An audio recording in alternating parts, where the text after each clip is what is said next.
If you're a little granola, a backpacker, like hiking and or yoga, then this is your itinerary for 1 week in Guatemala. More likely than not, your main event here is going to be hiking Acatenango, which basically takes up 48 hours of your life. But first, before you can do the hike, it's probably best to spend a couple days in Antigua acclimating. So you're gonna fly in, spend at least a full day in Antigua, enjoying the sights, the architecture, the culture, and lots of really amazing, delicious food. Here's a quick list of some of the ruins you can visit. There's also a ton of markets in the area, but I promise you will have plenty of time to buy souvenirs throughout your trip. I also would highly recommend Madre Tierra. We had it for dinner and it was fantastic. You can get like a full platter of meats. Oh, so good. After a day or two of acclimating, then it is time to hike Acatenango so you can see Fuego up close and personal.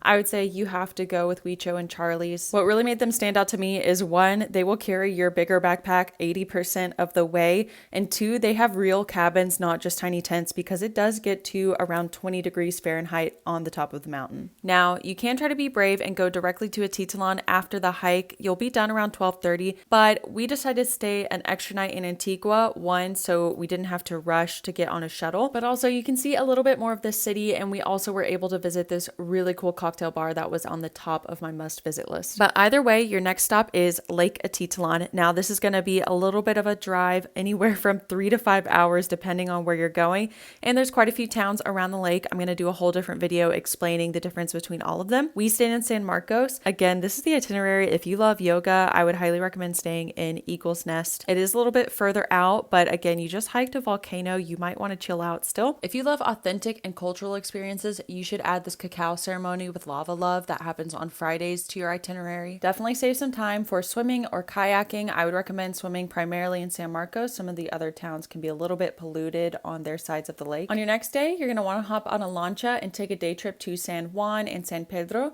San Juan is definitely the most colorful town on the lake with lots of markets and art. It's also a great place to grab a tour. They have honey tours, cacao, coffee, weaving tutorials, and so much more. San Pedro was one of my favorite places, and I stayed there for Spanish school. I think it's the best place to get a coffee on the lake. There's also a ton of little jewelry shops where you can make your own jewelry. I think it's also one of the best spots in town to get authentic food. And if you wanted to get a tattoo, this is where our tattoo artist was. And time flies. At this point, it'll probably be your 7th day. Time to head home. The easiest way to get back to Antigua or Guatemala City is probably to go to Panajachel and take a shuttle from there, which is probably how you got to San Marcos in the first place. But I promise you will never be bored. There is so much to do in Guatemala. I feel like I need an extra 2 weeks to be there. But if you have been, what else do you recommend? Put any questions that you have in the comments and enjoy your trip.